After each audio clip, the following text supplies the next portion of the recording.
Welcome and good morning, everybody, to our workshop on funding instruments today. It's module 5 in the framework of our Better Incubation project. And on behalf of the project partners, EVN, Impact Hub, and EVPA, I would like to welcome you to this session today. My name is Florian Tuder. I'm the Training Academy Coordinator at EVPA.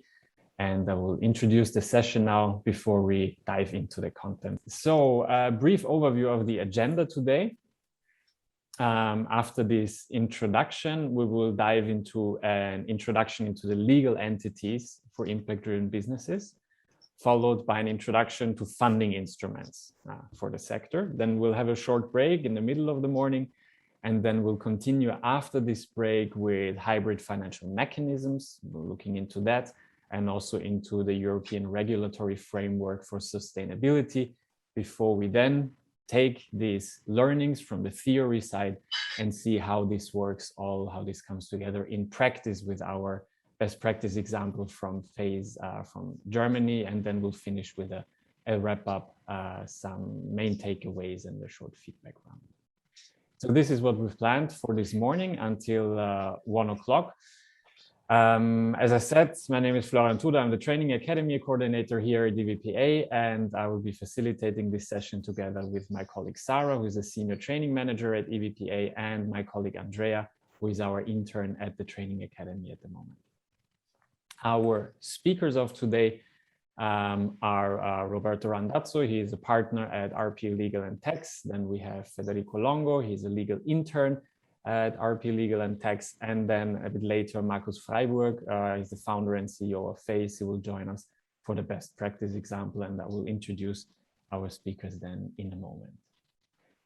Before we go into the content part, I would like to remind us about the objectives of today. So after this workshop, you will have a better practical understanding of different legal entities in our sector. You will reflect on different financial instruments available for impact-driven businesses. You will have acquired more knowledge on hybrid financial mechanisms, and you will better understand the innovation of the European sustainability regulatory scenario. Now, something very briefly about EVPA, just to give you an idea who we are. So EVPA is a network organization. We are a community of organizations that are interested in and/or that are practicing venture philanthropy and social investment in Europe.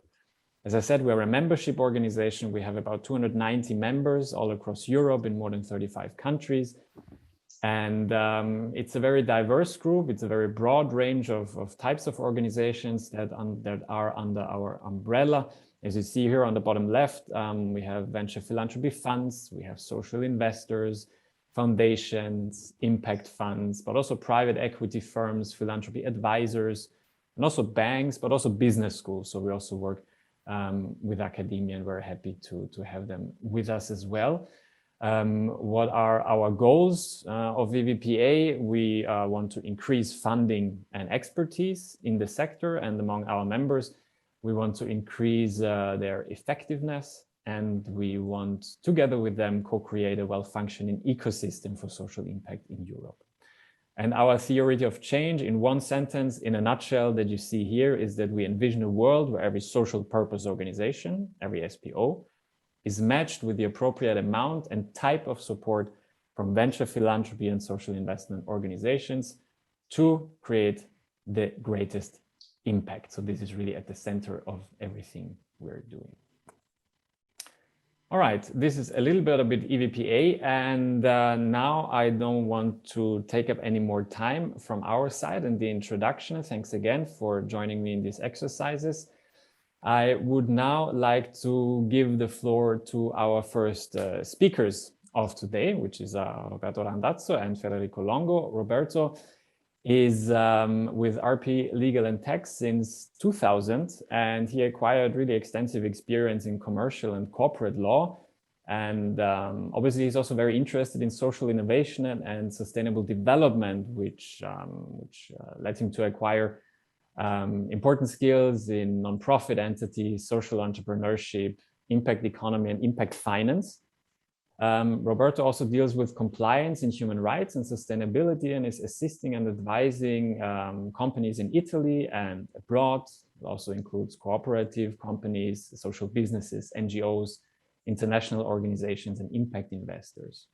Roberto is also an adjunct professor at Tiresia Research Center at the Polytechnic University of Milan, and he also serves as advisor to the OECD. He's also a member of the scientific committees of Ashoka Italy, the trade fair of CSR, and the social agenda for Italy. So we have with him a wealth of experience and expertise in the room. Roberto, thank you very much for taking the time this morning to spend this time with us. This time on screen, as we learned in the last years, is really very precious. So it's very highly appreciated that you're with us, and joined by Federico. He is a legal intern at RP Legal and Tax. He graduated from University of Milan in law, and he's a member of the Impact and Sustainability Department at RP Legal and Tax, deals with nonprofit entities, social entrepreneurship, impact economy, and sustainability. And previously, prior to that, he also provided consultancy service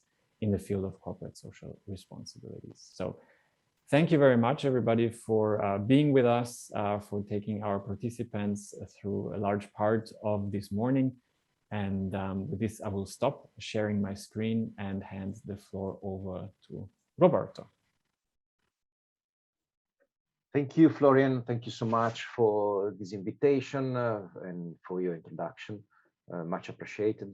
I'm very happy to be here today because personally, it's a long story with EVPA, in the meaning that I started to attend the EVPA event almost 10 years ago, and I had the chance to collaborate with EVPA also through my the organization I contribute to set up, ESELA. ESELA is an association UK-based linking lawyers and jurists in general involved in the social impact field, and we had the chance to have a link between EVPA and ESELA in order to be aligned about the legal side of venture philanthropy and impact investing.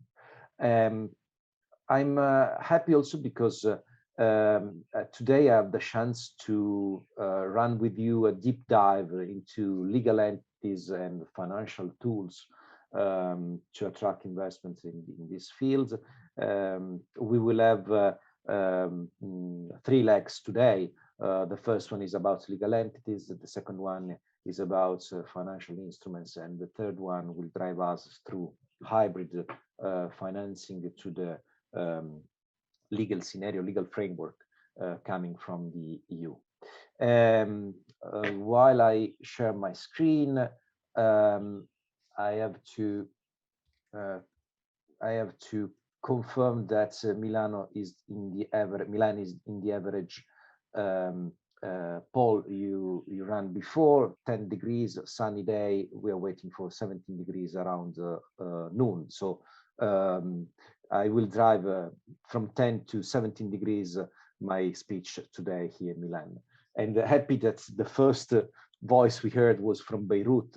I had the chance to travel and to work in Beirut a few years ago in Beritech, so I know perfectly where you are. And it's great that the first voice I heard today is the Eastern voice connected today. Thank you so much. And I am, by the way, representing Beritech. So perfect. I mean, I have a great. I had a great feeling that time. I'm very happy that you are here today. It's something that's remembered me a period really interesting for me and for my collaboration with an Italian NGO being based in Beirut. So coming back to our lesson, this represents our 3 legs today. I have to anticipate that it will not be so easy for you to wake up after your coffee with a deep dive into the legal entities, but we'll try to make lighter this first leg. This is something about how to set legal entities in order to drive impact-driven businesses. I will try to avoid definitions or to set too deep evaluation about how relevant are terms for a lawyer. So I will assume that when we will refer to impact investing, we are aligned about the businesses linked to a social return together with an economical return. And if you think, and if we discuss about legal entities, obviously I'm trying to have a cross-cutting approach. Is not about a single jurisdiction, is not about Italy, is about an overview coming from my personal experience and the experience that we have here at Politecnico Milan about overlooking the global markets on impact-driven businesses.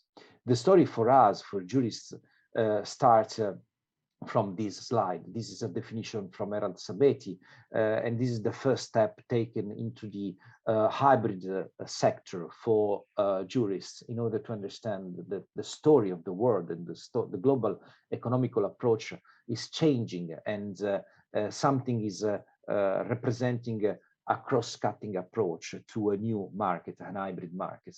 Because when for-profit businesses start to consider the social issues, and when non-profit organizations start to drive businesses in order to be sustainable under an economical point of view, and when the public sector starts to approach market-based tools in order to attract private investor into some specific sector as the social one, this means that something is changing.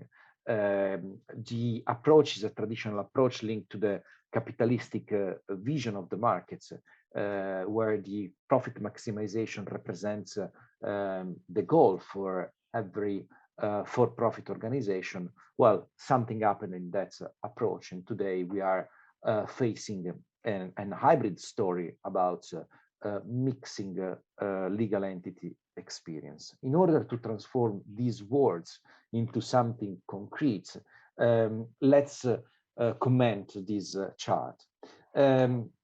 Another time, the assumption is that we are trying to evaluate a common view about the global market. It's something that's try to take experience and to transform into a global evaluation different laws from different jurisdictions. So this is not something specifically linked to a single jurisdiction. And at the end of the day, this represents a global view about this hybridity. And hybridity is the central part of this chart. In order to evaluate from left to right this chart, we have to consider how business is driven from a purely philanthropic approach to a traditional for-profit and commercial business. In the middle, something is happening. But let's consider the left end and the right hand of this chart. This means that on our left hand, the approach is a traditional no-profit approach, and we will see the difference between no-profit and non-profit in a few minutes, where the traditional legal entities involved in this field, the first box, is represented by philanthropic and charitable organizations. This means that these organizations are involved in a voluntaristic approach to social activities. This means that money are raised in order to pay services given to beneficiaries. The traditional form to finance these activities is a grant or donation. So when we say no profit, this means that any activity is driven by this organization, and the only link to donors is represented by grant. Moving a step forward, entering the hybrid organization, the first box representing social enterprises or not-for-profit organization perfectly represents the link, or better, the first step moved from the traditional charitable organization to something more. What is this something more? This is the possibility to run commercial or entrepreneurial activities for this organization. And probably this is the most difficult frame to be set up being a jurist, in the meaning that jurisdiction all around the world are not aligned about this definition. Solutions are completely different from jurisdiction to jurisdiction, but the common view represented by this box is that legal entities in this case are set in order to allow commercial activities, just to be direct, selling product to the market in order to be paid, or selling services to the market in order to be paid. This is a transaction, and this transaction produces revenues for the organization. The difference between an entity included in this frame and a traditional for-profit organization is that revenues and income is to be reused in order to reach the goal of this organization. In other words, these organizations are perfectly represented by the principle, the so-called asset lock and profit lock principle. So profit cannot be distributed to members. Dividends cannot be distributed to members or to shareholders. This is the rule representing the frame of this box. The step forward, social venture, it's something more in our path, representing the possibility for social venture. This is let me say, a cross-cutting definition, social venture, in order to represent different entities in different jurisdictions. But the step forward in this case is represented by the possibility to distribute profits with a cap, limited profits to members or shareholders. So it's something more versus the previous box, in the meaning that the law in different jurisdictions allow the possibility to distribute part of profits to members and shareholders. The following step, obviously, we will have a deep dive into this principle in a few minutes. This is a chart in order to have an overview about this system. The following step, profit for purpose, it's something more, in the meaning that the profit lock principle does not exist. Profit for purpose are traditional commercial organizations, traditional companies, and another time the name of this company is different from jurisdiction for jurisdiction. Could be a limited company in the Anglo-Saxon world, a société anonyme in the French world, società limitata or in Italy, or una société or società per azioni in Italy. This means traditional commercial organization and enterprise able to distribute profits with any asset lock and any profit lock, but the purpose, the aim is to be aligned to a social principle or to be aligned to a benefit, a common benefit principle. This is the story of benefit corporation, for instance, and we will deepen also this point. Lastly, traditional profit and commercial activity. We assist, this is the traditional market where the story is linked to the profit maximization principle, and this is the story about the traditional capitalistic market. But also in this field, something specific tuning about social perspective could be set, in the meaning that if we consider corporate social responsibility programs, or if you consider philanthropic activity run by traditional for-profit companies, we can create a sort of sub-frame in this traditional for-profit box. But it's a different story. It's not about specifically legal entities. It's about managerial organization and strategical approach to the market. This is something you have to take in due consideration. What does it mean, no profits, and why do we separate no profit from non-profit? No profit is an assumption specifically represents that denying profit means that legal entities under no profit definition are not able to run any commercial activity. So they do not have any income from the market or from transaction. It's something linked to grant and donation. Non-profit, it's something different. It's the contraction of not-for-profit. So this organization, the second box in our previous chart, can run commercial activities, can make revenues or income from the market, but at the end of the day, cannot distribute any profit. Some chart in order to sum up characteristic from each of these boxes.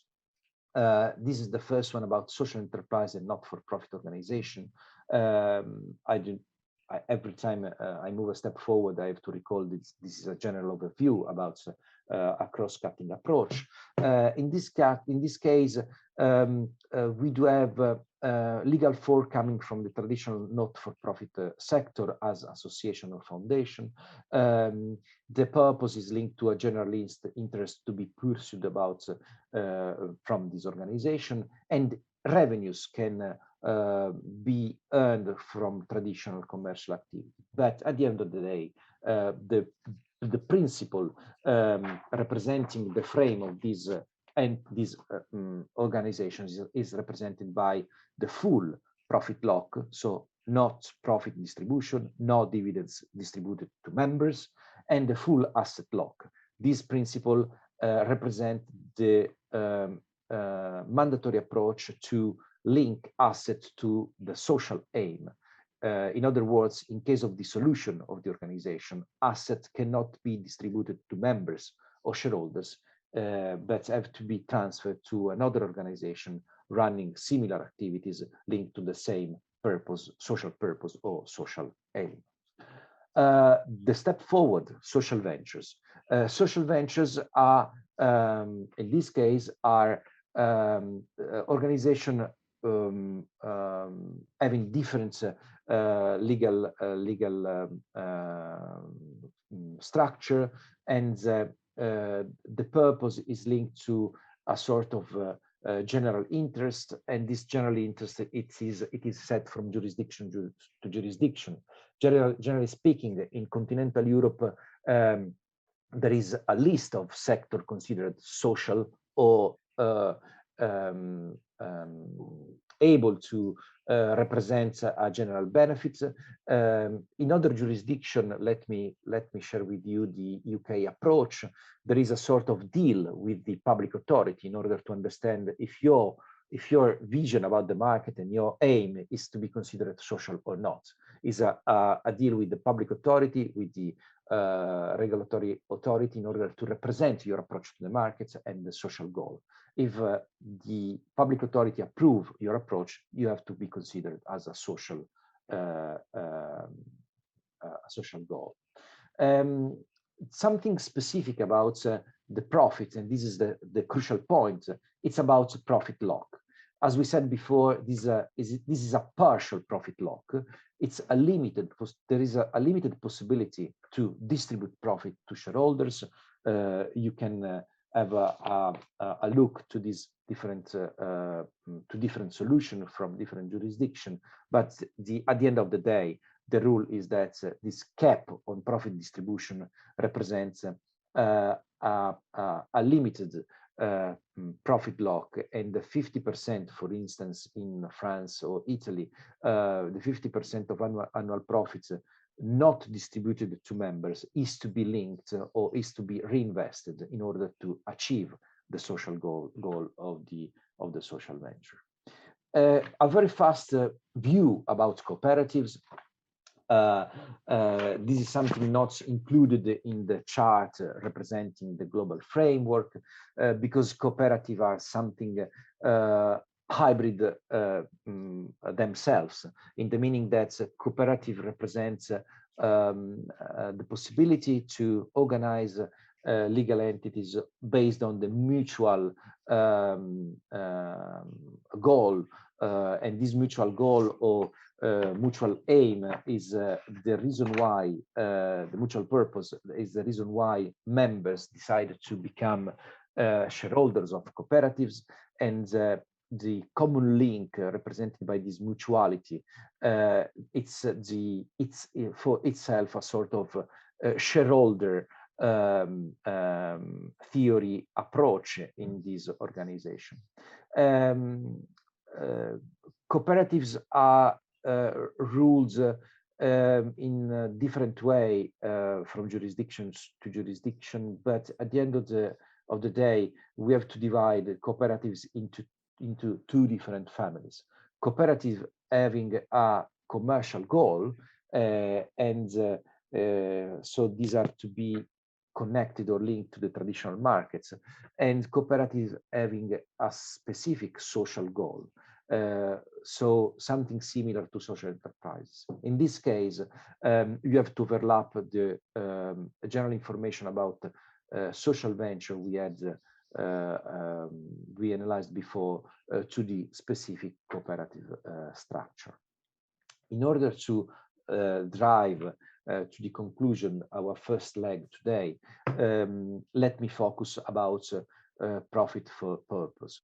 This is crucial because probably this represents the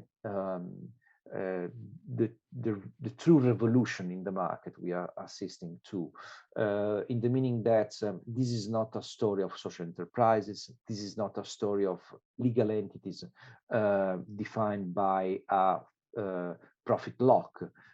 This is a story coming from the market. So we are, when we refer to profit for purpose, we are considering traditional market organization, traditional for-profit legal entities. So we are talking about companies. This means that we are not out of the markets. If the definition of market is the traditional capitalistic one, these companies are made in order to run business, generate income, distribute dividends to shareholders. The difference is the purpose. The difference is the goal, which is to be considered as a benefit goal, something linked to communities, something linked to a positive approach to environment, something to be linked to a different way to include workers, something to be linked to a different way to set your own value chain in order to be compliant with the ESG principle. In other words, I'm sharing with you the story of B Corp and Benefit Corporation. Only to have a short view, a very brief view about B Corp. B Corp, it's a labeling, so I'm not referring to specific legal entities. This labeling comes from a US approach. This is a story, a 10-year story run by B-Lab. B-Lab is a non-profit organization. This organization sets a specific evaluation tool, evaluation impact measurement tool called B Impact Assessments. This assessment is a self-assessment checked by B-Lab. And if a company decided to enter this system, run these self-assessments, file the request to B-Lab in order to be checked. And if gets 80 points on 200, receive this label, the B Corp label.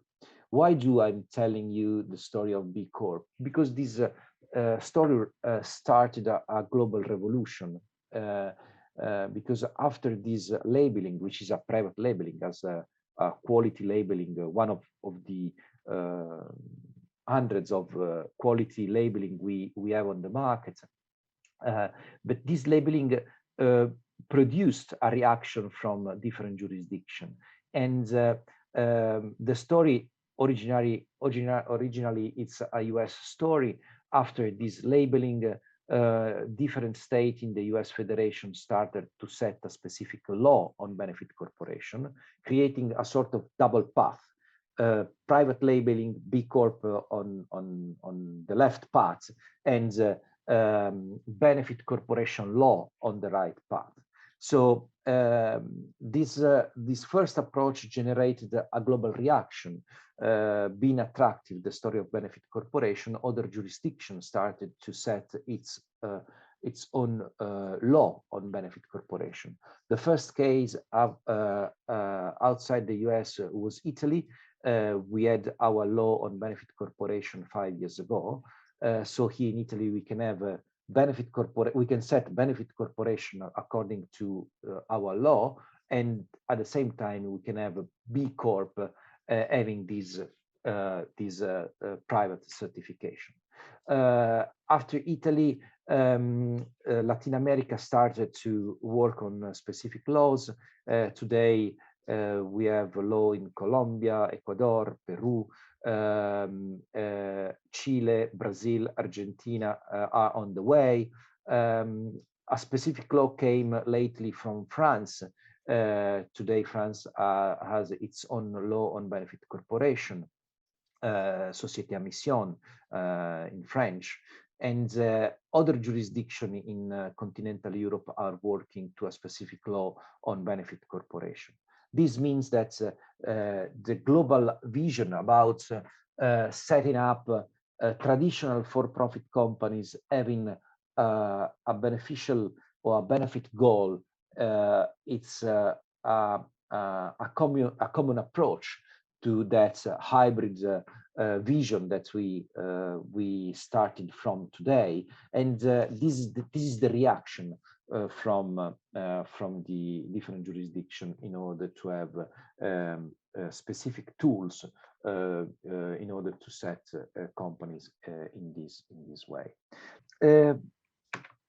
As usual, assumption for a jurist are relevant, and it's necessary to start from the beginning in order to have a complete frame and to better understand at the end how the financial tools run.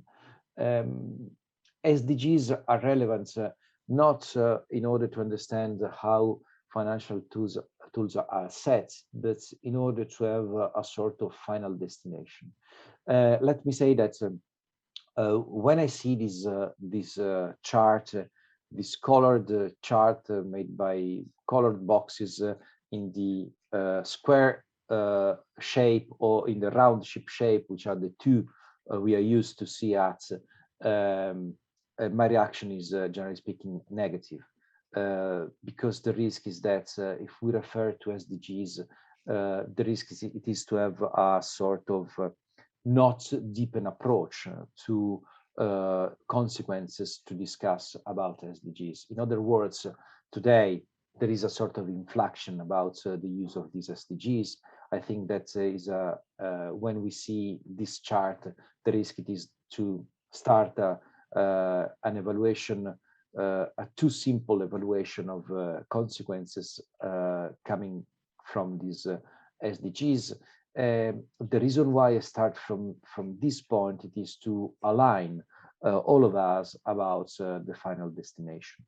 SDGs without impact measurements are nothing from my perspective. SDGs without transparency are a sort of a fake declaration.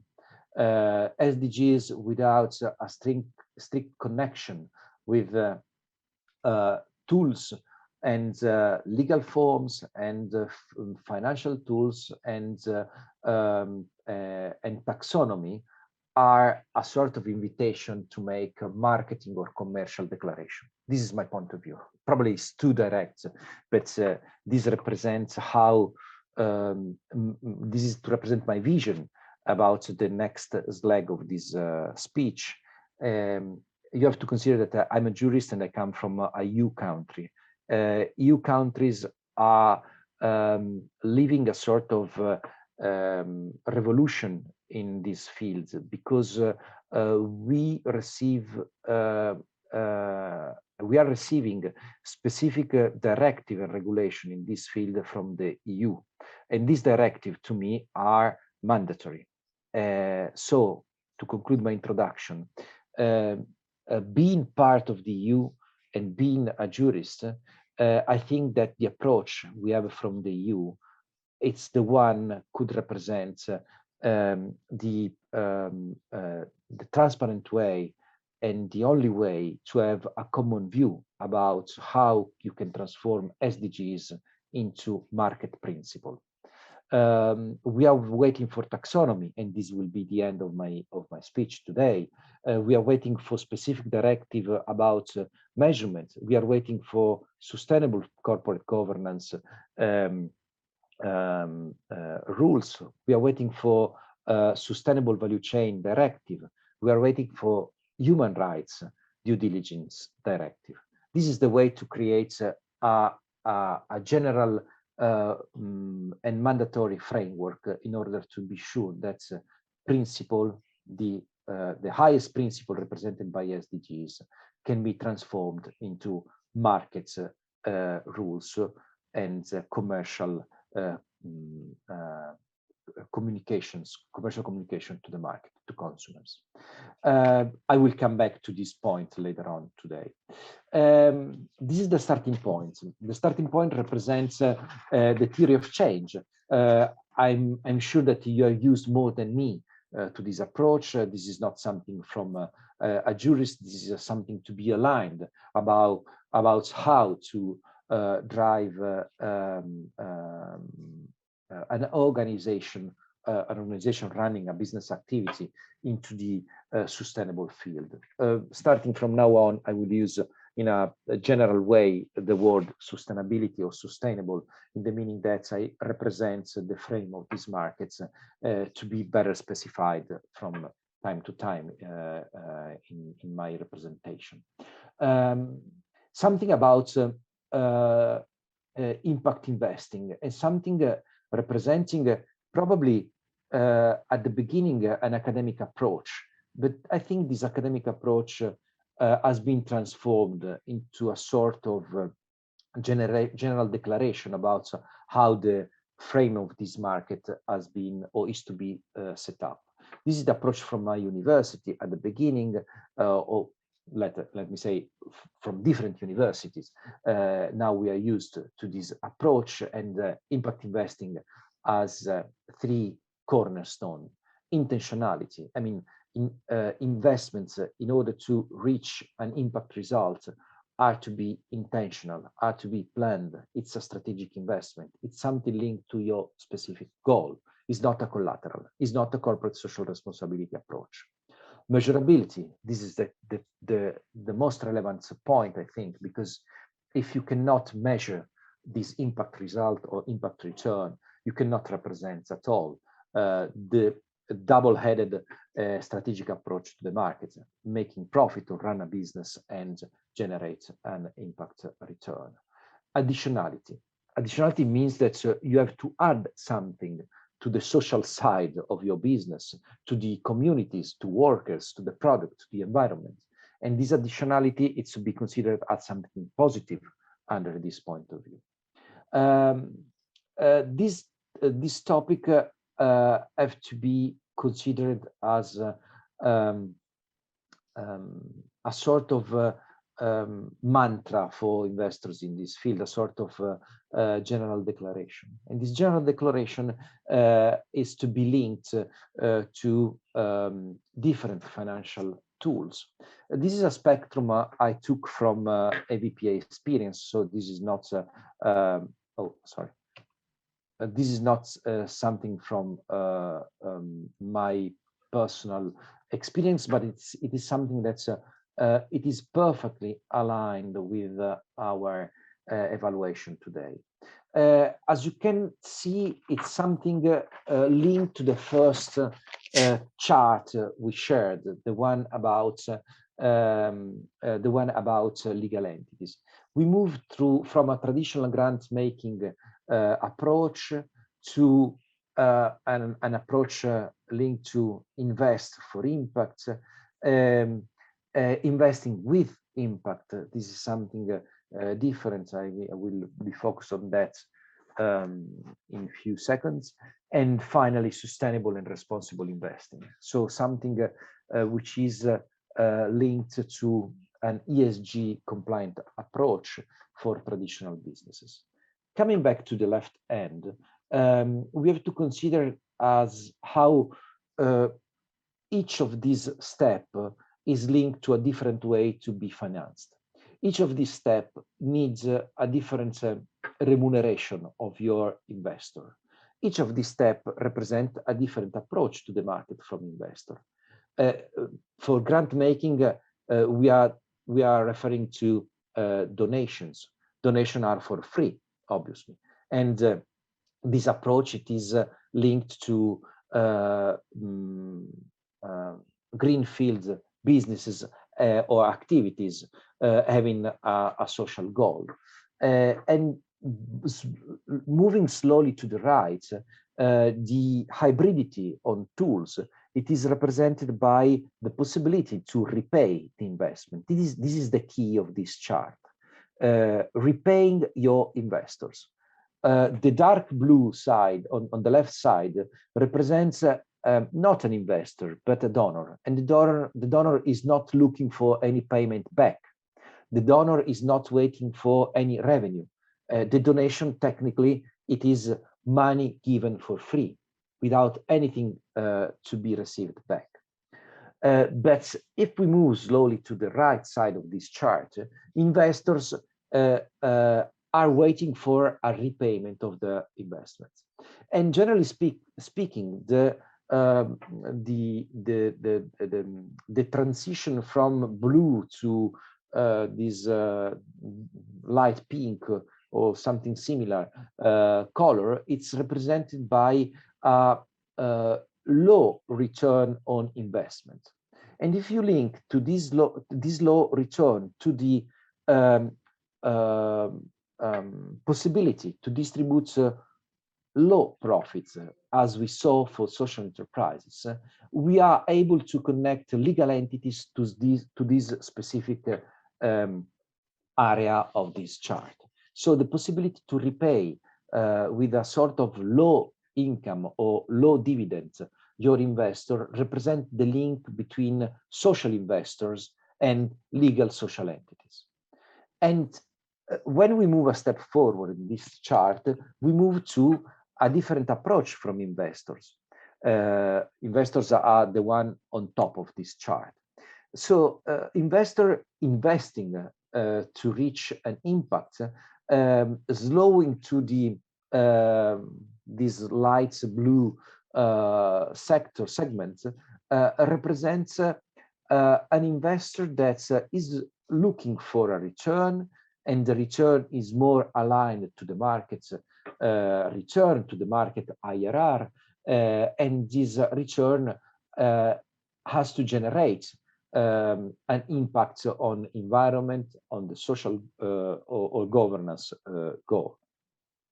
The right hand of this chart moves us to the traditional investing, but sustainable, responsible investors are those ones that start to select the investment in order to be linked to the ESG principle. And this is the first step into this field is represented by negative approach. I mean, SRI, the first step into the SRI world is a negative approach, because investors starts to exclude from their investment some specific industries, armies, oil and gas, etc. And this sustainability, it's represented by the negative approach, slowly become more consolidated and more linked to a specific impact goal to be reached. This is something we will see better later on. So this is the following step, as I anticipated before. now we have to we have to understand that the business is to be evaluated accordingly to the to the linked or related financial instruments.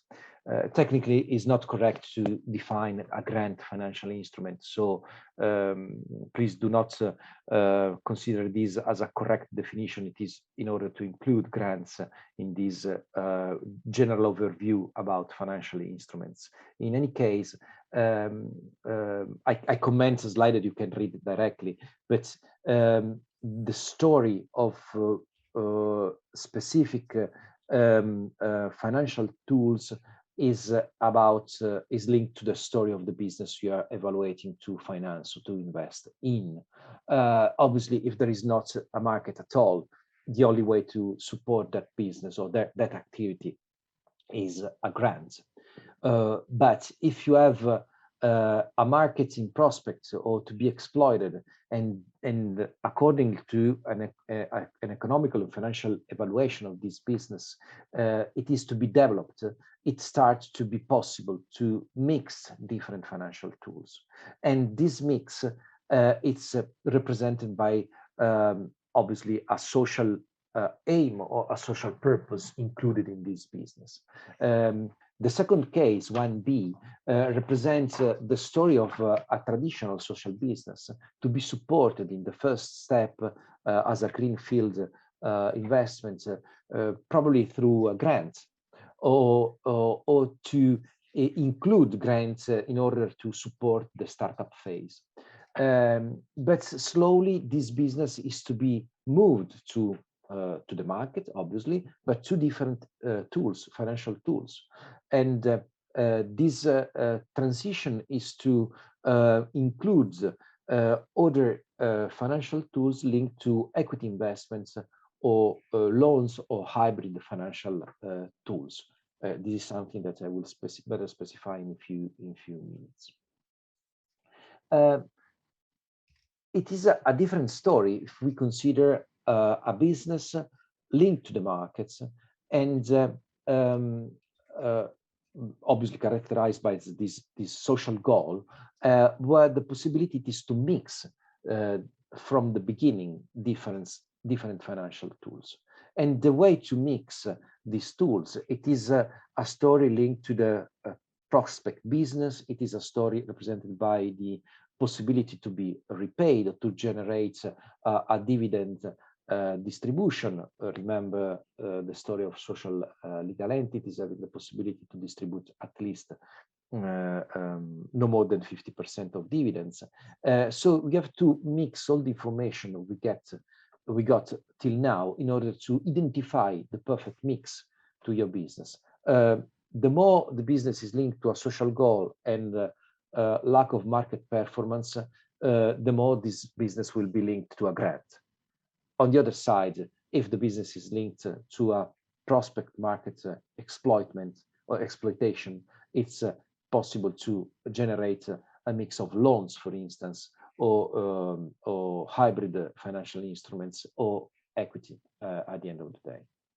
If there is a market, we are discussing about a business that can be invested starting from the beginning by equity investments. This means that the investor becomes a shareholder of the legal entity, or loans, or the hybrid financial instruments we are looking at today. This is a recap. Let me compose the whole slide. This is our cornerstone today. And this is the slide I recommend to consider as a sort of summary of our discussion about financial instruments, because this is a sum up, a very short sum up about each of these tools, of each of the tools we are evaluating today. Sorry, I need this definition. Because we are able to generate two different families of tools. Let me say, traditional financial instruments to be driven into the social purpose businesses, and hybrid financial tools. The first family is a family of very well-known instruments to be used with a specific goal in our field, and the goal it is to drive these investments in order to achieve a double-headed result, an economical result from one side and an impactful or social result on the other side. This double-headed goal, it's the story of the impact investments. Grants are, as I was saying before, the first way to leverage an approach to this social business in the greenfield phase. And the reason why you can support by grant these businesses could be linked to the specific goal of this investor. Let me give you the example of foundation linked to dedicated to develop tech solution for social goal, or the bank foundation in some jurisdiction, or the traditional philanthropic approach in order to develop activities linked to specific need coming from communities. Foundation involved, or organization, institution involved in the emerging markets social business development, or traditional international cooperation. When we refer to debt instruments, we refer to loans.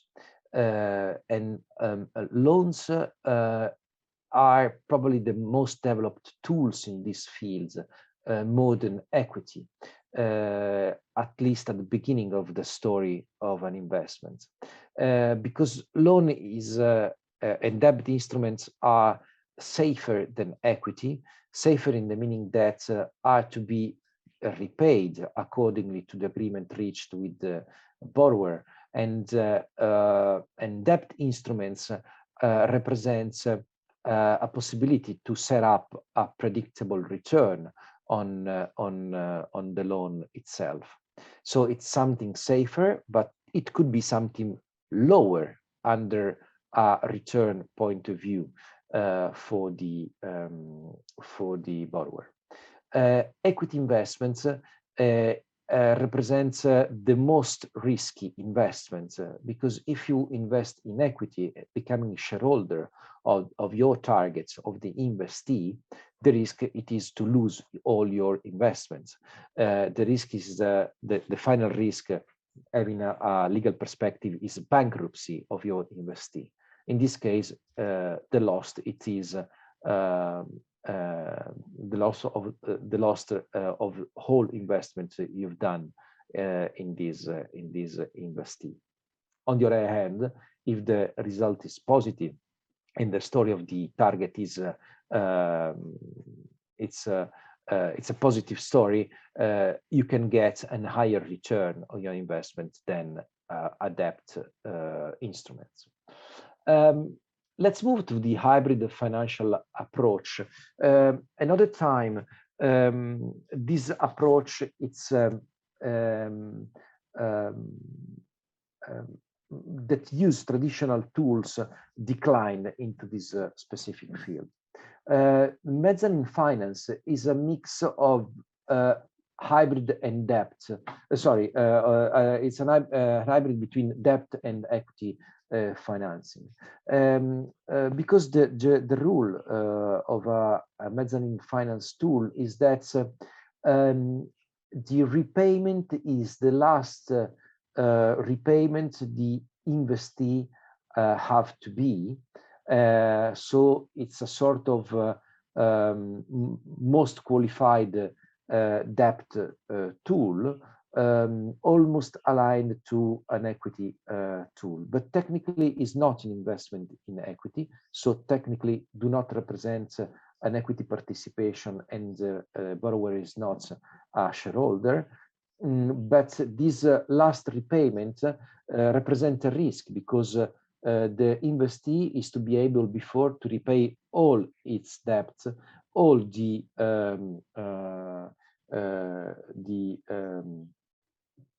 payment is due, are due before then the equity repayment.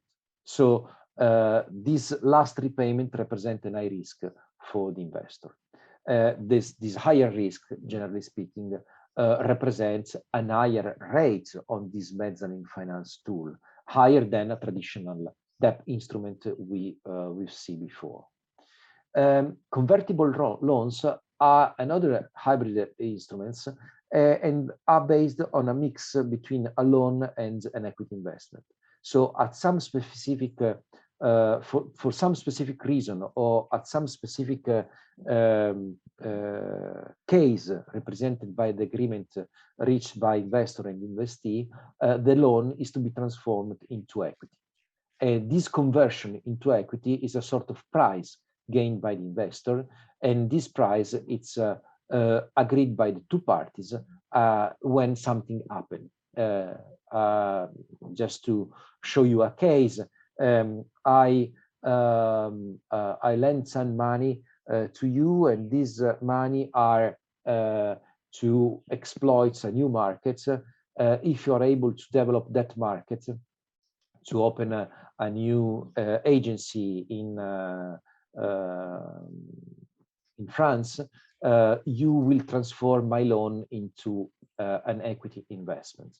This is a way to be sure that the business is on the right way, and the loan is represented a relevant tool in order to finance that activity.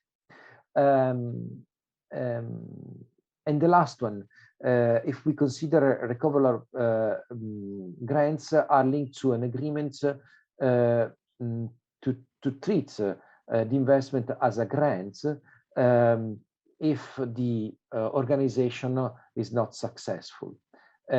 So you accept the risk to lose all your money if the result has not been reached. And this risk is part of the recoverability of the grants. That's in case of success, or if some specific KPIs are reached, so a specific result is reached by the organization, this grant is to be repaid. This approach is an approach that drives us into a conclusion. The conclusion is about the need to specifically tune traditional financial instruments to this specific field. This is a field to be protected in some way. This is a field where the greenfield phase it's more risky than a traditional market. This is something that drives us into a conclusion, and this conclusion it is represented by a ecosystem, a financial instruments ecosystem more crowded than the traditional one.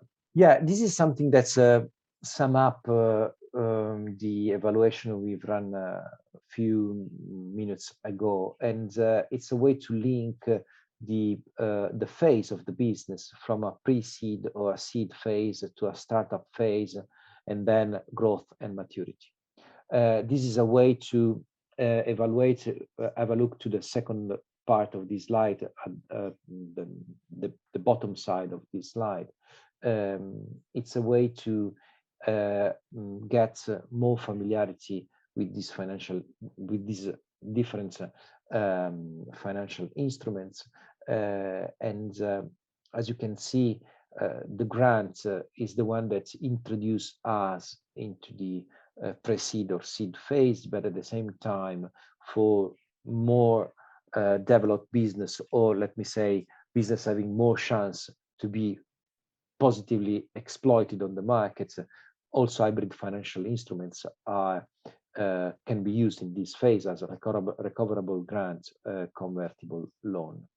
At the very bottom side of this slide, we in the yellow box, there is the first we have for the first time a view on alternative funding instruments as equity crowdfunding or debt crowdfunding and P2P lending. This is something we will better develop later on, but it's another time. It's a way to create or generate from traditional financial tools, equity investment and debt, through a different mechanism represented by the use of websites or internet, the possibility to have a wider approach to the market. So equity crowdfunding is a way to drive equity investment through specific website or web platform, and the same for debt and peer-to-peer. Peer-to-peer lending is the possibility to lend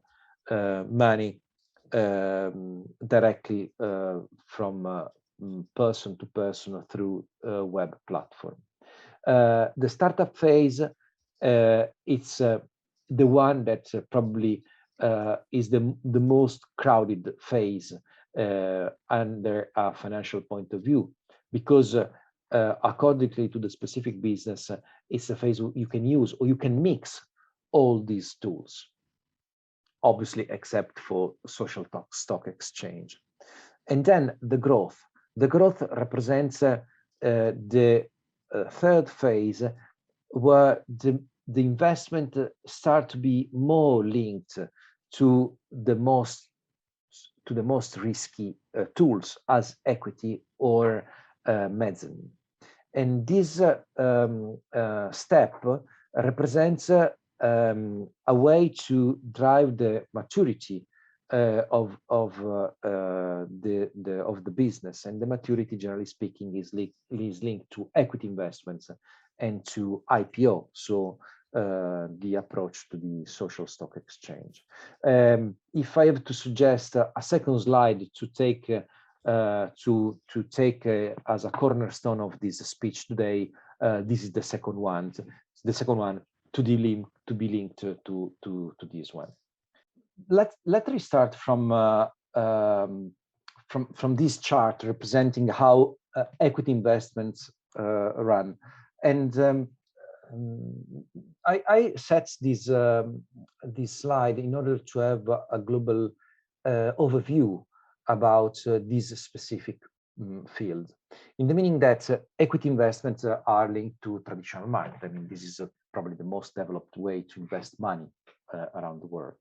And so technically, the tool is absolutely the same to a traditional private equity investment, nothing different.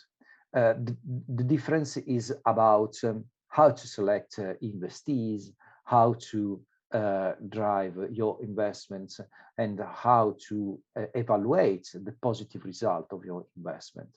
Because we have to remember that the final goal is not specifically, or better, it's not only linked to the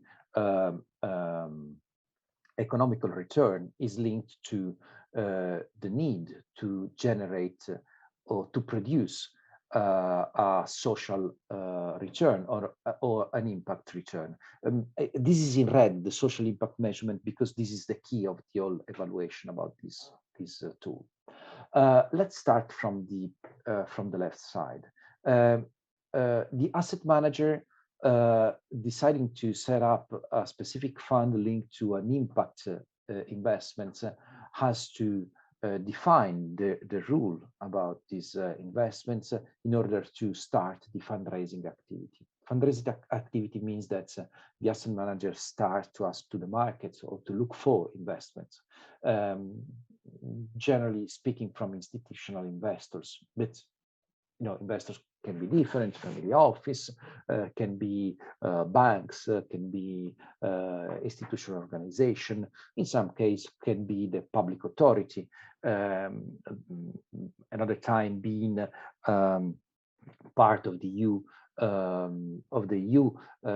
We do have a very strong role linked to the public sector.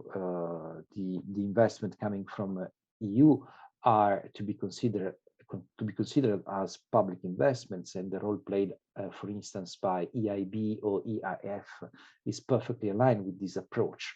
So this is a story of blended investment where the public sector is part of the value chain, the financial value chain is part of the, it is an investor. So investors attracted by a fund set up by an asset manager in order to invest, to run equity investment in the impact field. What does it mean, impact field? It means something linked to a goal overlapped to our sector, a goal, better an aim, representing the need to reach out a double-headed return, economical and social, and the specific fields where the asset manager will invest are part of the rules set up by the asset manager. This is part of the story. The other part of the story is about the specific social goal or the specific impact the asset manager, or better, the fund, to simplify, would like to reach. And how to set this? In different ways. You can set a fund in order to invest in a specifically defined fields, technologies for health, or health services, or health infrastructure, or education. Imagine something linked to a social goal. But you have to set up also the specific tools in order to measure these results. Because if it is almost easy, it is quite easy to understand if an investment is sustainable. This is the economical goal set up by the investor. It's more difficult to understand how the result can be evaluated under a social impact measurement point of view. And this is the story of the first fund that started to evaluate the impact results using specific measurement standards. In the red box on the right hand, you can see some of these specific standards, probably the most developed one. And this principle can be provided by specific provider. This is the Iris Plus case, for instance, or can be set directly from the investor. This is the key of the whole picture, in the meaning that this social goal reached by the investee are to be attractive at the end of the day for investors. The reason why investors decided to move a step into this fund, it is to be repaid, obviously, but to generate a social impact through these equity investments. And the only way to measure, to evaluate if the goal has been reached, it is to set up social impact measurement tools. If you remember, when I started this speech today, I started from my origin. I mean, I'm a lawyer operating in a EU country, and the EU regulation, it's something that's it's overlapping specific rules about how to set this market, how to define this market. Yeah, probably you can hear my dog under my voice. I'm sorry for that. But the path that EU is setting up, it's crucial in our evaluation today, because that measurements that are coming from experience of this specific provider in a few years will become a specific law better. It will become part of a legal framework set up by the EU Commission. The first step into this field, it is represented by the EU Regulation 2088 on social financial disclosure. This is the first directive providing a specific definition of financial products and financial financial player in order to divide the market into not sustainable investments, so investment not linked at all with sustainability, ESG investors, so investors that invest money in the market and collaterally generates positive ESG results, Article 8, and at the end of the day, financial products or investors that drive their investment in order to reach a sustainable investment. In this case, investments are perfectly driven in order to generate this social return, not collaterally as an Article 8 investor, but directly. And this is the story of the first impact fund. I mean, funds set up in order to drive specific investments, equity investment in the into the social impact field. Let me conclude this short and deep dive into the equity investment tool because I assist today, this is my personal opinion and my personal experience, I assist today to a relevant interest from traditional market provider or market player to represent their alignment with sustainable principle. But in order to enter at least the Article 8 provision, they have to transform completely the way they afford the markets and the way they represent to investors their approach to the ESG principle. And the key, another time, is represented by measurement, transparency. The risk, and this is the biggest risk we have to afford in the next year, it is about impact washing. The risk it is that these investments are not at all ESG related or impact related. And the risk it is a risk of overcrowding this sector with transactions that are not at all linked to this field and to this measurement. To me, the solution it is represented by measurement. I think that's transparency,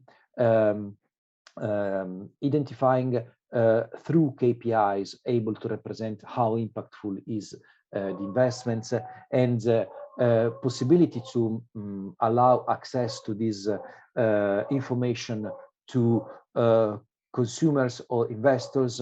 It's a way to align the market to these needs. We heard before a question about, sorry, no, this was the coffee break, about community impact bonds. And your question drive me to a new page in order to understand what a pay for success financial instrument is, because community investments are part of this family. It's this pay for success family. It is linked to another time to measurements, in the meaning that the final goal it is to produce an impact result or to generate a social approach to the markets and financing the investee in order to reach that specific goal. The family is the family of loan or the family of bonds. And from a legal point of view, this is an agreement, a specific agreement where the success it is to be identified at the beginning in order to evaluate the goal to set up the goal to be reached by the organization. In other words, if the goal is reached, the payment is due, the repayment is due. If you have a look to the scheme on the right side of this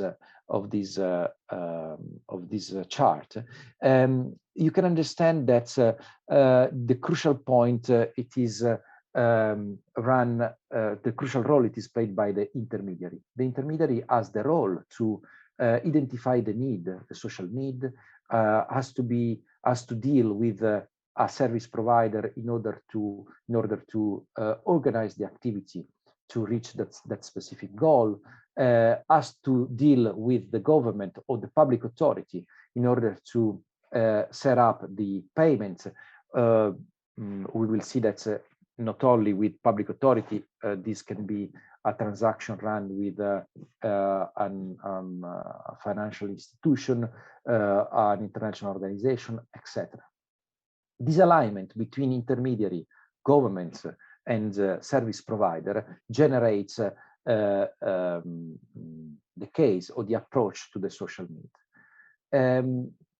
I will use the traditional case, which is the starting point for all of us, the prisoners inclusion project in the UK, and the goal was to support former prisoner in order to be included or re-included in communities in order to avoid the reoffending that they came back reoffending and being re-included in the prison path. This is the social return. It's not only linked to to make more safe the communities, but it is also in order to generate a saving for the public authority. The saving, it is represented by the lower cost to be afforded by the prison authority. And if the goal will be reached, the goal was to cut the reoffending ratio. The payment was due from the government to the intermediary in order to repay investors. At the end of the day, this is a loan between the intermediary and the service provider. The service provider received this payment in order to set up the business and to run its activity. And the goal it is to reach this social goal. I give you another example accordingly to this scheme. Is the Finnish case about migrants. This is a social impact bond based on the social need represented by include migrants into communities and to include migrants into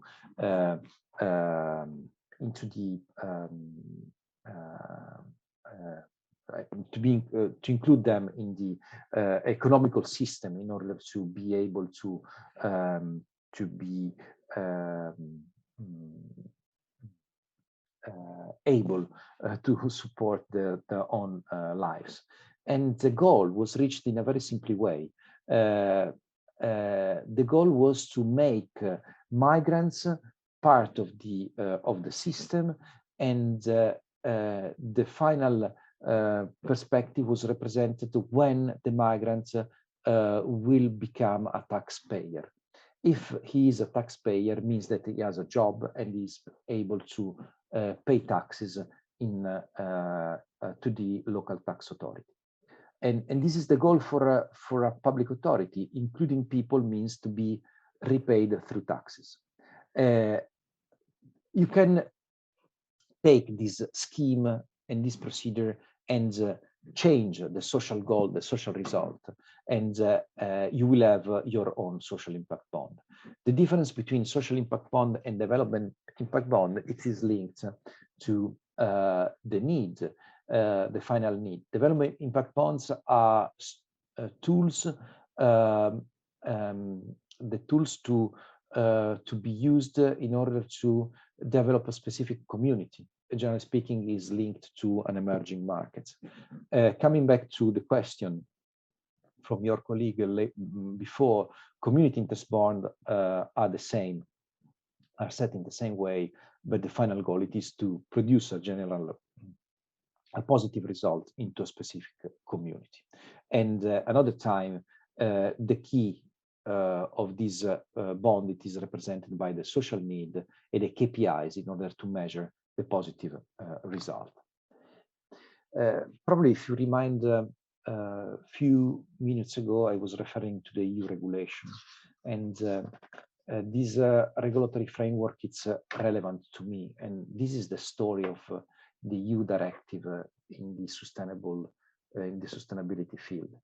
The yellow boxes represent something we are waiting for, and these boxes represent how the the EU framework will be disciplined by Corporate Sustainability Reporting Directive, Corporate Due Diligence and Accountability Directive, Sustainable Governance Directive, together with probably the cornerstone of the system, which is the Taxonomy Directive. The taxonomy will be, it is about how to technically set up criteria in order to explain ESG principle. And this is a very well structured and deepened approach. And these are the next steps about each of these directives we are waiting for. And as you can see, by the end of 2022, we will have a complete scenario. The framework will be completed. Once it will be completed, we will have a sort of complete framework in order to better define what an ESG investment is. It is a way to overlap two financial directives. The first one from 2014, non-financial disclosure. The second one, the social financial disclosure, the 2088 I was referring to before. These two regulations today represent the way to divide the financial sector, better the financial market, into sustainable investment, ESG investment, and impact investment. This is something perfectly defined, but the consequences from these two directives are generating positive result also on the market player, because in other words, all the value chain linked to investments is to be compliant to these rules. In other words, if at the end of the value chain there is a player that is included in these two regulations, in other words, if these regulations are mandatory for this player, he has to create a value chain compliant with this directive. In other words, each supplier of this market player is to be compliant with these directives. For this reason, the three directives we are waiting for, the corporate sustainability, the corporate due diligence, and the sustainable governance, will directly impact on the whole value chain. This is the last one, and let me better explain the relevance of this approach. And let me give you, as a final remark, a global overview about this market. The EU approach, represented by this sum up in this slide, it's directly impacting on the measurement tools. In other words, taxonomy regulation, you can see the blue circle, the central blue circle in this chart, represent the heart of the whole system, because taxonomy will specifically define, under a technical point of view, what it is to be included in the ESG definition. So something that seems or appears today ectoplasmatic or not perfectly defined, at the end of this path will be perfectly defined by the EU regulation. Probably the risk it is to have too much structured regulation. I remember a colleague of mine from South Africa, when I was referring to EU regulation, she told me, yeah, but the risk it is that you will become another time, you will transform another time regulation into bureaucracy. This is a risk that we know perfectly, being part of the EU system, but we do not have to forget every time that we refer to EU regulation that that regulation represents a way to make a common market from 27 different jurisdictions. This means that that regulation, it's a way to create a common approach to something. In this case, the common approach to taxonomy. My last remark about taxonomy. Being a jurist, obviously, I am attracted by specific rules, laws, clarity, transparency.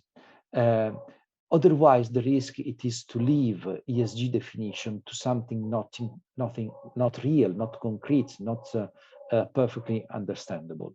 And probably this is the way to better clarify ESG principle and impact measurement tools, avoiding the risk of greenwashing or impact washing. Thank you very much, Roberto. All this recording will be put online for this Better Incubation project. So hopefully many more people will benefit from that knowledge sharing. Thank you again. Thank you, Sara. Thank you for this invitation. I was very happy for that. I have to leave the meeting. I'm sorry for that. Yes, go ahead. Now I will leave the floor to Florian so that he can present Marcus, our next speaker. Thank you very much. Thank you, Sara. Thank you, Roberto, for this walkthrough, for setting the base, the foundations now for our best practice example from our EVPA membership. And I'm very happy to welcome Marcus Freiburg with us. I see he's here and ready. Marcus, just for your information, to give you a little bit of a background, he founded together with Ashoka the financing agency for social entrepreneurship, FASE or FACE here in Germany.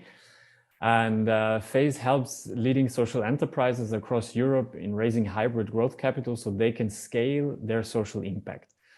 Marcus will for sure tell us a bit more about it, but just to let you know that FACE has built really an open pipeline of investment-ready social enterprises. They closed more than 30 transactions, leveraging more than 14 million euros of impact investments. So we are very excited to hear more about this. Prior to that, Marcus worked for 7 years as a consultant for McKinsey. He studied business administration and economics in Germany and in Cambridge, and also received a PhD from the Otto Beisheim School of Management in Germany. So we have another real expert here with us. Marcus, we are very happy that you took the time, that you're taking the time now this morning to share this best practice example with our group today. And I will just leave the floor to you now. Thanks for being here. Thanks, Florian. Thanks, Sara, for the nice introduction. It's really a pleasure to be here and to share a bit about our work with FASE. And thanks also very much, Florian, for the nice introductory words. So I think almost everything's said about myself, so that I can really focus on sharing our expertise, what we have done with FASE over the last 7 years in supporting social enterprises and raising hybrid growth capital, and also specifically focus on concrete case studies so that you can get a glimpse of what we have been doing. So I hope you can see my screen right now. And the idea is that I think, and I hope that is still in line then with the adapted timeline, that we have roughly 20-25 minutes to present, and then another 15-20 minutes for Q&A. Exactly. We will just shorten the conclusions at the end that we were supposed to have. Okay, cool. So then maybe starting from the beginning. So I was initially with McKinsey, but due to a strategic cooperation between McKinsey and Ashoka, already was coaching a social entrepreneur pro bono, and was really, let's say, excited by the way he tackled societal issues with entrepreneurial means. And that basically was the beginning of my journey in the ecosystem. So I co-founded then in 2013 together with Ashoka and my co-founder Elinor Schweier, FASE, basically as a corporate finance advisor that supports social enterprises in raising hybrid growth capital. And we really have a passion for impact and want to support to scale successful business models with a positive and measurable impact. And that's the reason why we are trying to build bridges between social enterprises and investors. And how we do that. So we actually support social enterprises in raising hybrid growth capital and also in getting investment ready. And also reciprocally have an opportunity for interested impact investors to get engaged in this field. And we have built a network now for more than 1,500 impact investors across Europe. So it can be social business angels, family offices, foundations, social venture funds, public co-investment schemes, where we do identify a coalition of impact investors that can support the individual social enterprises, both financially but also non-financially. And as Florian mentioned, supported more than 65 transactions in the past, raising more than 40 million euros. And also last year, I set up our own co-investment fund, the European Social Innovation and Impact Fund, short ESIF, which is the first fund across Europe that is providing patient mezzanine capital to social enterprises and also benefiting from guarantees from the European Commission under EASY. But I have further information with the fund at the end of the presentation. And if you have any questions, just let's say write them to the in the text. So what we see, if you look at the ecosystem, that impact investing, I think, is experienced significant growth. So regardless of whether you look at Germany or global markets, and if you go to the numbers, you see that there's a strong growth of the market quoted at 2.9 billion in Germany and 715 billion globally, based on an estimate on the Global Impact Investing Network. So it seems to be a very dynamic market, and it seems to be developing from margin to mainstream. So what you see here is the global assets under management compared to the ESG investments and the impact investing. So nevertheless, it's still only let's say a small fraction that is growing strongly. But if you see it from an impact opportunity, obviously there's still tremendous opportunity to fill the full circle red with a focus on dedicated positive impact. And one of the challenges that we see is indeed that the majority of the investors seem to wait at the end of the pipeline. So each and everybody wants to invest in impact ventures that are around for 5 years, have 1 or 2 million revenues and are cash positive. But the challenge is that we really needed to build the pipeline early on. And what we also see, and this is based on the recent GIN survey from their annual impact investor survey, that actually around 85% of the impact investors globally are looking to market rate returns, above market rate returns, or close to market rate returns. So what we see that there's really a shortage of investors for impact. That also, I think the EVPA is strongly trying to build and establish this community. And we think that this, especially this more patient capital that is needed in order to build the pipeline early on. And that is actually needed because we see that early stage social enterprises often don't fit into traditional finance schemes because they often have a very, let's say, specific setting that they combine hybrid characteristics. So that means that they combine for-profit and non-for-profit elements either in one organization or with 2 organizations, and therefore somehow fall short of the classical funding models in the market. Because what we see is that in the market, there are 2, let's say, dominant and established mental models. So on the one hand side, there's investment logic for profits that is looking for market rates of returns and is driven by classical expectations. And I think this is what the classical venture capital industry has been working on. On the other side, there's a non-profit mindset that is usually rooted in the philanthropic sector, that is not looking for financial returns or technically on minus 100%. They have a very short-term horizon. But the challenge is that we see that many social enterprises are somehow hybrid and fall, let's say, between these two mental models, and can only offer moderate financial returns, have rather, let's say, few exit options, and have a high complexity of their financing needs, so that they cannot be supported with a standard financing model. And this is not, and just takes time.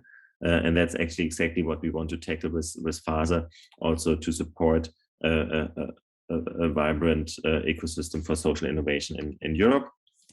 And what we really focus on with FASA is this early stage financing gap. There are nice words for it in the literature, des valet, or missing middle.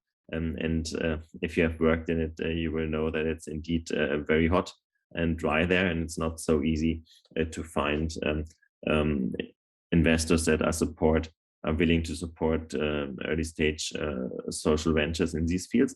What we have seen is that combinations of philanthropic funding and investors for impact can work very well with different hybrid combinations, and that actually the combinations of these different sources of funding can work very well to support early ventures in this early growth phases, and that can have different forms. So it can be, and we see further concrete examples further on, can be that there's an initial support from the grant type, either from foundations or prizes, to develop and test a model, and then impact investing comes in to further scale the funding. Or it can also be that a social enterprise is split into, let's say, entities. One not-for-profit entity that is financed via donations and runs the charitable activities, and on the other hand, then a for-profit activity that provides products and services to the market, and can be financed with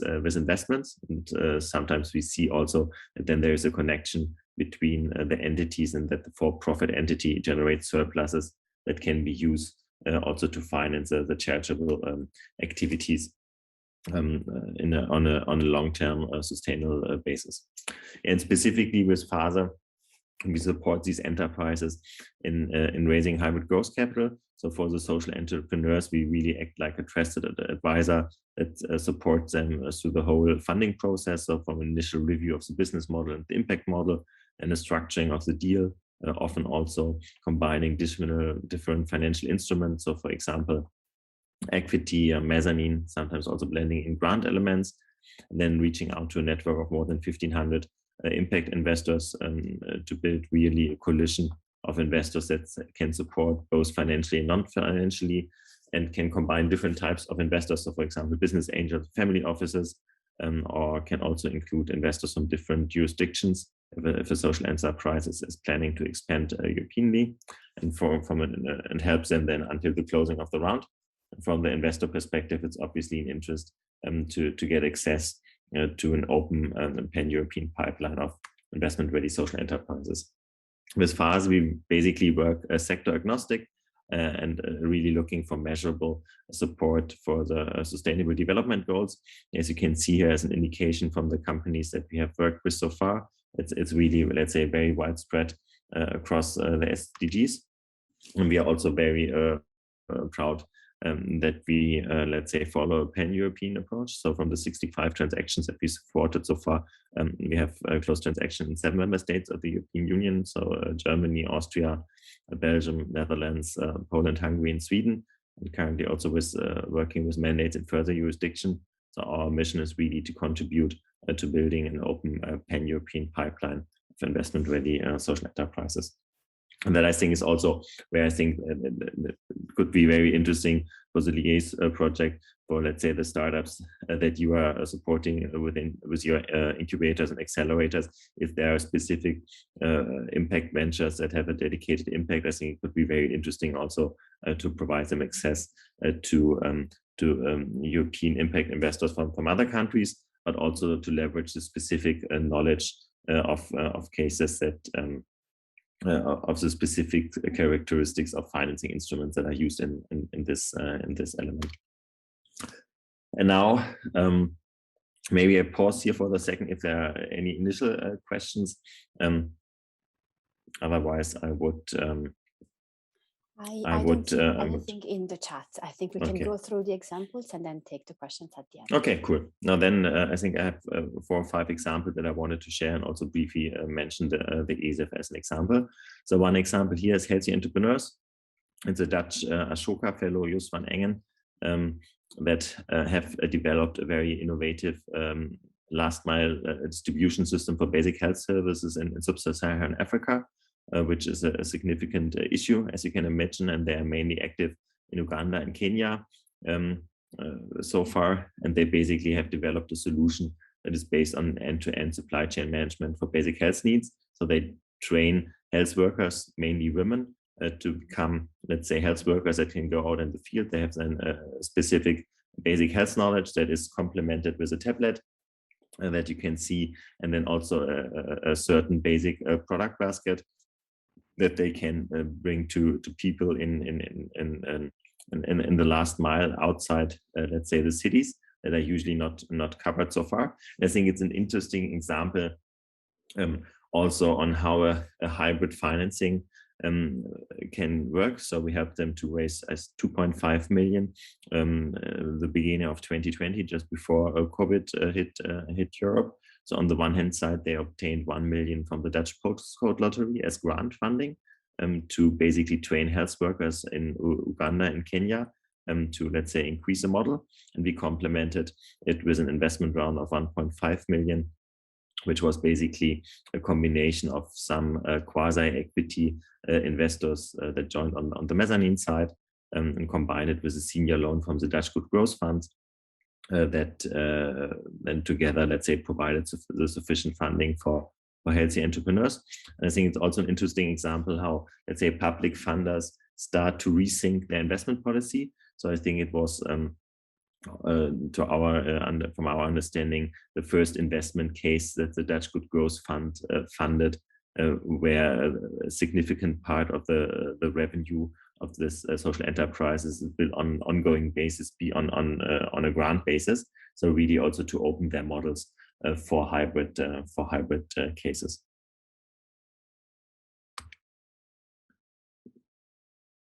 So the next example is Social B, Sara Boon, an Ashoka fellow from Germany. And then when the migration and refugee crisis hit Europe, and especially in Germany in 2015, obviously the question on how to integrate those people also in the labor market, and they have developed a temporary employment firm that basically integrates migrants into the labor market. They basically employ those persons and let's say rent them then for initial time to businesses, so in order to reduce the risks from the business perspective. And they complement it also with training and qualification measures, so to get those migrants better integrated in the society. And then the target is that after 18 to 24 months, the migrants can basically start an apprenticeship with the companies they're working with, or they start a regular qualified activity. And it's also an interesting hybrid financing example. So initially, Social B started as a pure for-profit company. They realized that was not a reliable and a sustainable business models, so then transferred it into a not-for-profit entity. And their business model basically comprises 2 revenue streams. One is direct revenues that they obtain from the companies that hire the labor forces. And on the other side, they also get public subsidies for the integration of migrants into the labor market.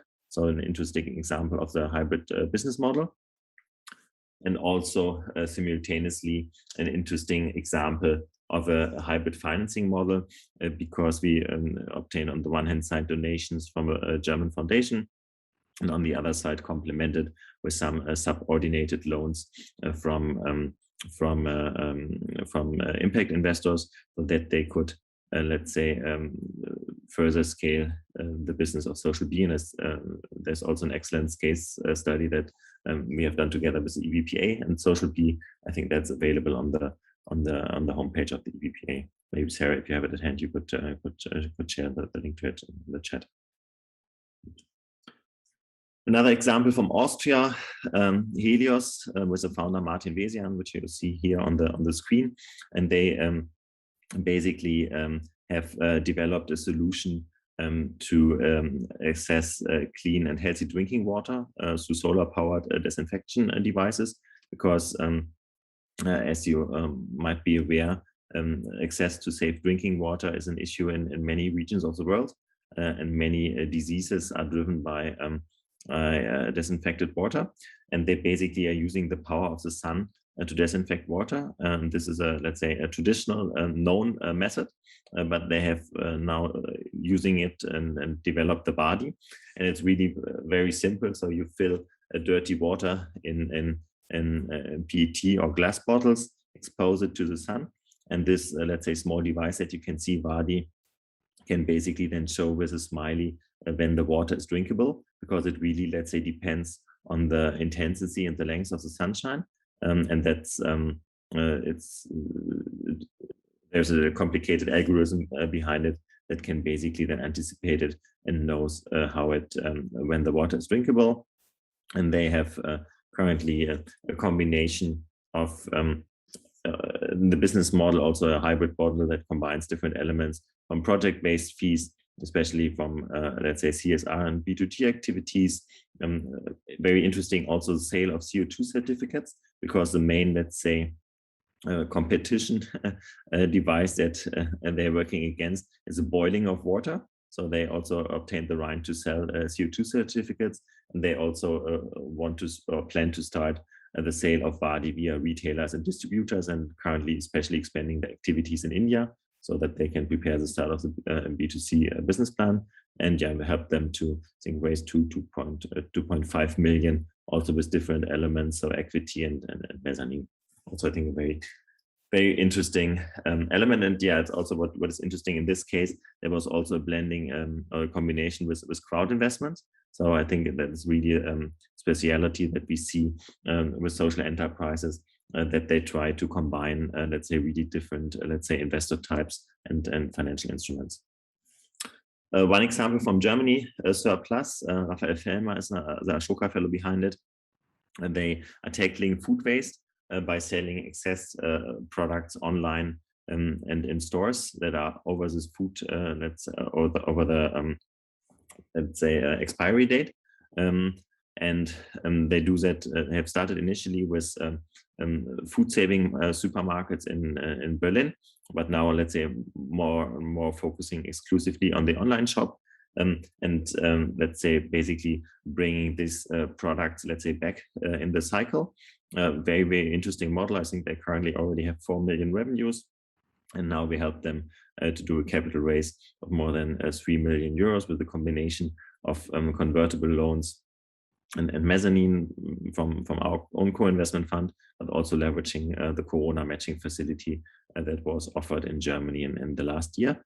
I think you can easily see that I think it's a very interesting model that also has a very clear impact with tackling this tremendous topic.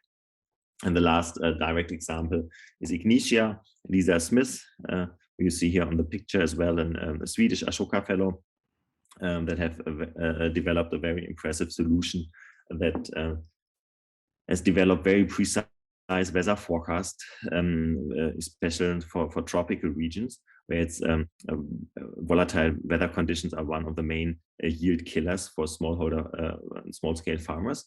And this tool that is much more precise than traditional weather forecasts, sends a 24 to 48 hour forecast per text message to small-scale farmers, and it basically helps them to act much more precisely and effectively over the whole farming cycle. And there are third-party studies that show that with the support of Ignitia, the small-scale farmers can manage to increase their yields by 80%, so really impressive.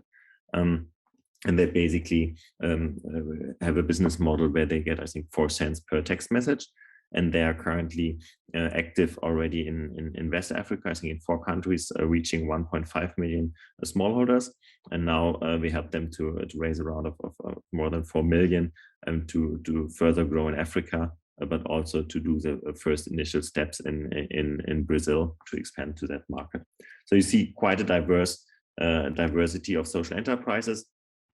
And in order to, let's say, complement and bring more funding to the table, we also developed the European Social Innovation and Impact Fund, ESIF, which is the first fund across Europe that is bringing patient mezzanine capital to social enterprises and benefiting from guarantees from the European Commission under EASY. So the idea is to develop a 20 million target. The fund has a target volume of 20 million to co-finance 60 social enterprises with a mezzanine element of up to 500K, always together with experienced direct investors. And we obtained guarantees from the European Union that would cover 80% of the first 4 million losses. So that's quite a nice downward protection. And we also developed the fund with a layered fund structure comprising both junior and senior tranches, so to attract different, let's say, investors to the market that are looking for different risk return profiles. Currently, we are at 12 million in the fundraising and have already done the first 9 investments. And as you see here already, you recognize there are a few companies that you have seen on before. And also the geographic footprint is quite diverse, trying to build up a broad European portfolio.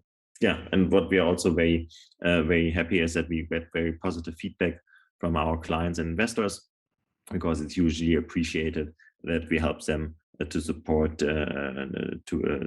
support them with the next steps in their impact journey. And yeah, it's obviously not only me, but we are a broad team working across Europe to support the further establishment of an innovative social finance system across Europe, and ideally contributing towards a single European market of social innovation. And I think that's it. Thank you very much. This was really an interesting speech, Marcus. We think that was really interesting, and I'm sure there will be many opportunities to collaborate with the Better Incubation project on how to put together principles on how to best support social entrepreneurs and connect them with finance. Thank you very much. All the intervention was recorded and will be put online. I will leave now the floor to Florian for a final conclusion for this session. Thank you. And that leaves me just to say thank you to all the participants, to your questions that came up in the chat that you asked in the plenary here. Obviously to our speakers, Marcus, thanks again for taking the time to present FASE, and also to Roberto, he was here earlier to speak about all these financial instruments, hybrid finance mechanism, legal entities that are interesting for this sector. We will follow up with you with an email with all the materials that you will need. Remember that this session has been recorded. It will be available in some time, in a few days, also on the project website. And I think that's it from our side. Sara, if you have any last remarks. No, just remember to fill in the evaluation survey that we will share for this session. It's always useful to have your feedbacks. And thanks a lot also from my side for the nice opportunity. And in case there are any further questions, just feel free to reach out. So thanks a lot. And thank you. Thank you very Bye. much. Have a nice day. Everybody.